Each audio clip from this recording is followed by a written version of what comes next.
Yo, what's good everyone? OJ here. Welcome back to another video. Today we've got some interesting topics for you guys, so let's go ahead and get right into it. And we're starting off with the suggestion that next-gen games pricing could be at $69.99. Now, there's been a number of articles and videos that have came out. We don't have a concrete, I would say, confirmation that all next generation games on the PlayStation 5 and the Xbox Series X will be $69.99, so $70 here in the US. Now, this does not pertain to like Australia or Europe or Japan or other places. I'm simply talking about the US here and the dollar amount. And there's really only been one game. Now, there was some shots going around with NBA 2K21, and that being $70 for that. And that brings up a number of issues. Now, I'm speaking hypothetically if this is for every single next generation game and if this listing is correct, because there has been some talk saying, oh, wait a minute, that's not for everything, or there's more than the base version or something like that. I'm just simply talking that there could be the potential. So hypothetically, that if it does raise up, there are a number of issues that I personally have with this, and some of the counterpoints that people are saying, oh, well, it's not that big of a deal, inflation, things like that. So first and foremost, I want to say that back in the day, because people have been bringing up N64 games and cartridges, Super Nintendo and all that, back in the day, cartridges were extremely expensive to produce. They were like ridiculously expensive. The media is not changing here with the PlayStation 5 and the Xbox Series X. If anything, they're pushing you more for digital, which means that there really isn't any price jump when it comes to the actual physical medium of what we are using. Those cartridges were expensive back in the day, and some of them on the Super Nintendo even had special, I would say, like graphic chips or special additions made into them, so they can look better than the standard car or the standard what the Super Nintendo could do on its hardware. Like, for example, like the FX chip, or there's other stuff like that that were in certain games, right? So there was a reason why some of those games were more expensive. And once again, I'll also say this, is that we had the ability to rent games, even with as expensive as those games were on N64, which, by the way, people tried to bring up that, but N64 games had really expensive cartridges. It was even worse than the Super Nintendo. But with the N64 and with the Super Nintendo, I was around in those times. Heck, I was old enough to go to the store, go to Video City with me and my brother, and we would rent games all the time, and that was much cheaper than buying those games. Renting games in today's day is pretty much a no-go for many people. There are no more Blockbusters and Video Cities and Game Crazies and all these different places to rent games. Honestly, I don't even know where I can rent games in my area. And the Redbox that had game rentals, it was either their games that you wanted were never there, or they pretty much just shut them down. So there's pretty much no more Redbox rentals either. And the only thing left is like GameFly, right? Which is just like, you have to mail it in. It's just like a hassle, which I used to do too. And I don't like doing that. I'd rather just go into the store and rent something if I was going to. So these type of comparisons don't really stack up. And I don't buy this whole inflation thing too. Yes, I get it. There is an aspect of inflation, and I understand that. Like, I am not ignorant to what inflation is and how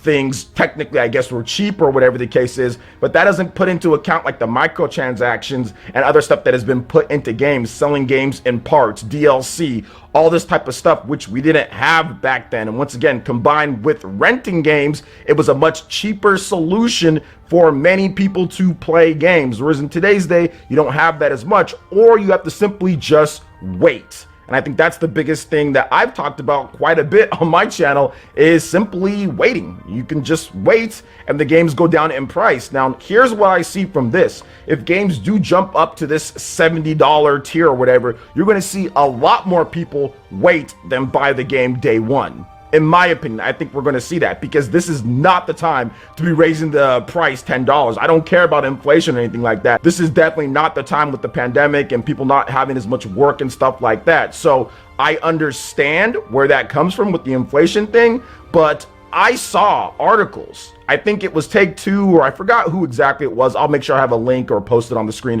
or something like that. But they said, oh, well, PS5 and Xbox Series X game development is better. It's actually easier than what we had before. And the budgets are the same.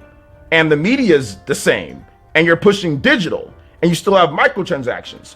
So with all of those things being the same, exactly why is the price jumping up $10 if everything's the same or better? So if it's easier to develop for, like I stated, right?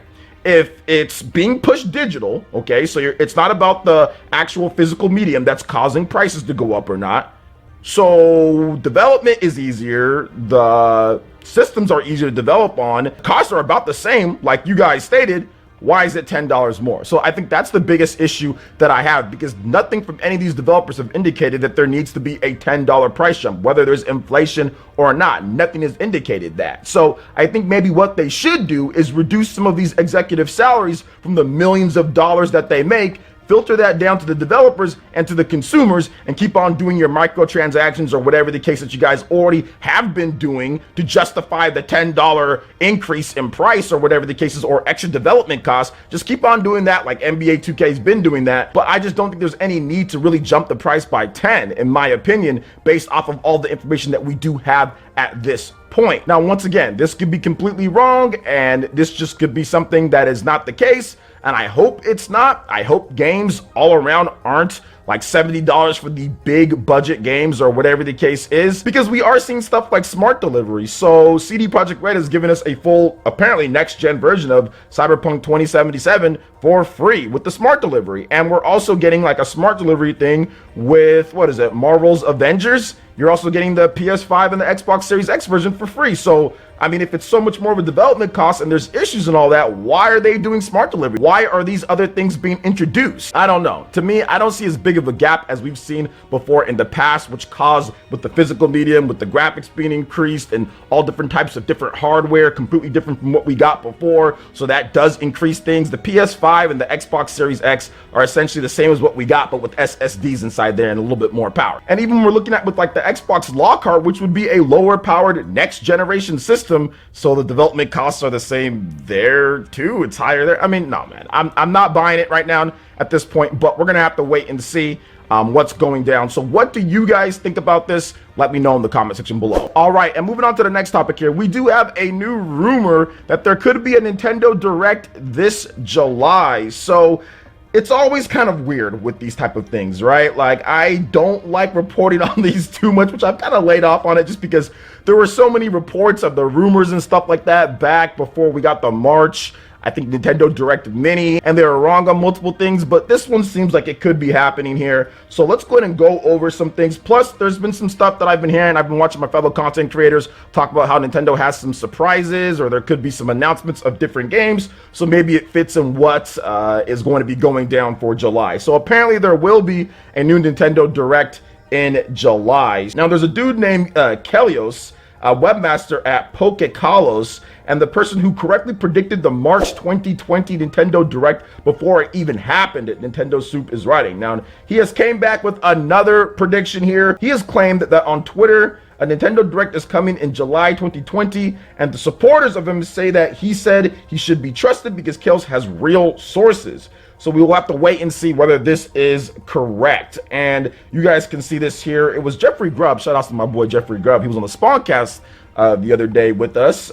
So Games Beat writer, which he's correctly predicted things as well. And Kelios put that statement. He says, you forgot the Nintendo Direct in July, with a little smiley face there. So that's essentially the rumor, guys. Kelios thinks that it's going to be coming in July. But once again, you never know with these things, right? It could be, yeah, there's something set for July, but then plans get delayed, something happens, there's an issue with the game, or they have to redo things. So I'm not going to sit here and say it's a definitive thing. I'm not going to sit here and say we should believe this person that's saying all this. All I'm trying to say is that Nintendo hasn't had, I guess, a general Direct in a while. Some people don't count the March Direct, even though I do. It's a Direct, there was games, blah, blah, blah, whatever on that one, but some people don't count it. So there's been a lack of a general Direct for a while. What we do know is that there's Paper Mario coming out in July. Then after that, we don't know too much. We have a couple game announcements that we've had before, right? No More Heroes 3, we know that's coming out in 2020. Where's Bayonetta 3? Where's that game at? What about Metroid Prime 4? Where's that game at? We have no idea. Shin Megami Tensei 5, where's that game at too? The Mario remasters, that's been rumored. So there's a number of games that Nintendo could go over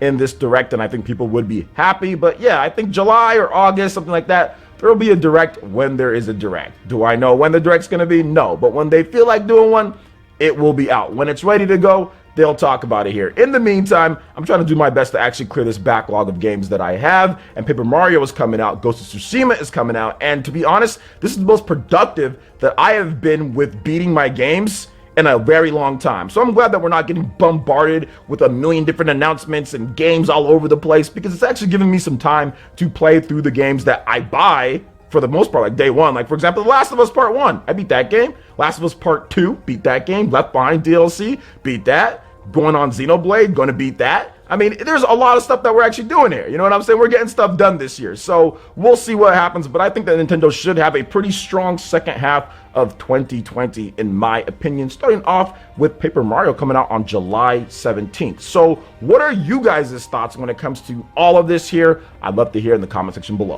All right, guys, that wraps it up for this one. Check out the links in the description. We've got Twitter. Go and give us a like and a follow on there. Stay up to date on all the latest gaming news and information. Also, make sure you like, comment, and subscribe, and share this video if you can. Thank you guys so much for watching, and we'll catch you for the next one. Peace.